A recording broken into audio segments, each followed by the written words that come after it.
آج کے اس ویڈیو میں ہم ڈسکس کریں گے لیکچرر اسلامک اسٹڈی PPSC کا پیپر جو کہ 29 اگست سن 2021 کو کنڈکٹ کیا گیا تھا۔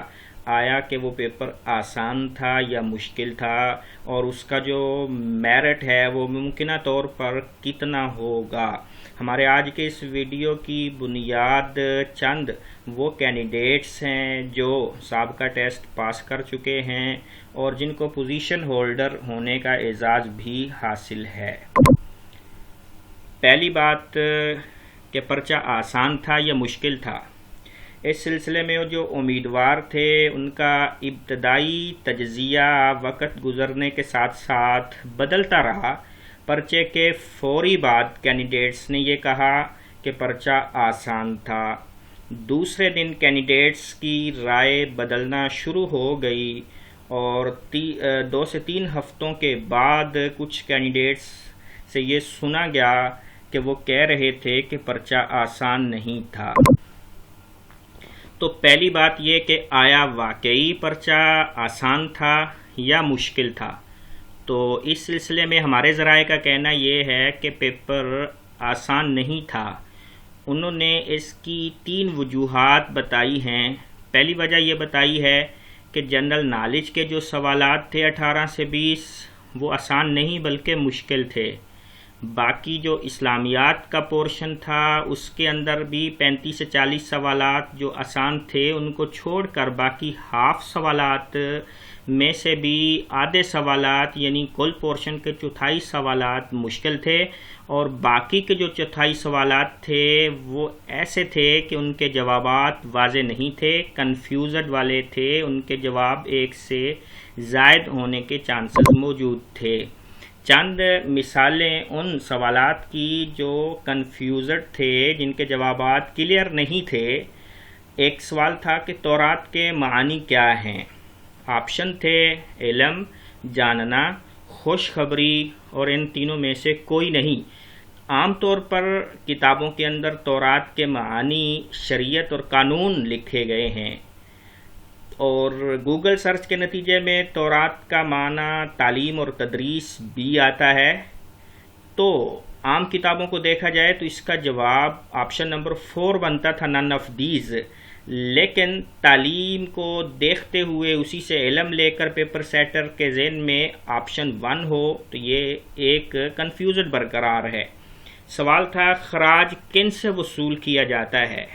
آپشن تھے غیر مسلموں سے، مسلمانوں سے، دونوں سے، نن آف دیز۔ عام طور پہ اس کے اندر بھی کنفیوژن موجود ہے، اس لیے کہ اصل میں تو خراج غیر مسلموں پر لاگو ہوتا ہے، لیکن اگر وہی خراجی زمین ان سے کوئی مسلمان خرید لیتا ہے تو فقہ حنفی کے مطابق اس مسلمان کے اوپر بھی خراج آتا ہے۔ تو اس اعتبار سے اس کا آپشن 3 جو ہے وہ درست بنتا ہے، لیکن اوریجنلی اگر دیکھا جائے تو آپشن 1 درست بنتا ہے۔ اسی طرح قرآن مجید میں کتنی مساجد کا تذکرہ ہے؟ 2 کا، 3 کا، 5 کا، یا ان میں سے کوئی نہیں؟ عام طور پر کتابوں میں اس کے جواب میں 4 کا عدد ذکر کیا جاتا ہے، لیکن 4 کا عدد وہاں موجود نہیں تھا پیپر میں، تو لوگوں نے 3 اور 5 کو ٹک کیا ہے۔ تو اس کے اندر کنفیوژن موجود ہے کہ کس کا جواب صحیح ہوگا کی کے اندر اور کس کا جواب غلط ہوگا۔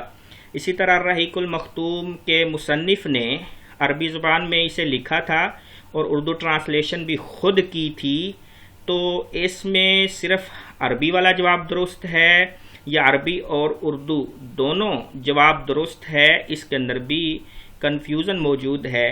نظام البرید کا آغاز کس کے دور سے ہوا تھا؟ عام طور پر کینڈیڈیٹ نے اس کے جواب میں حضرت عمر رضی اللہ عنہ کو سلیکٹ کیا ہے، بٹ ان کے حوالے سے جو بکس موجود ہیں ان کے اندر اگر دیکھا جائے تو جن کاموں کا آغاز انہوں نے کیا ہے اس کے اندر عام طور پر برید کا تذکرہ نہیں ہے، جبکہ حضرت معاویہ رضی اللہ عنہ کی سیرت کے حوالے سے نظام البرید کو بطور خاص ذکر کیا گیا ہے۔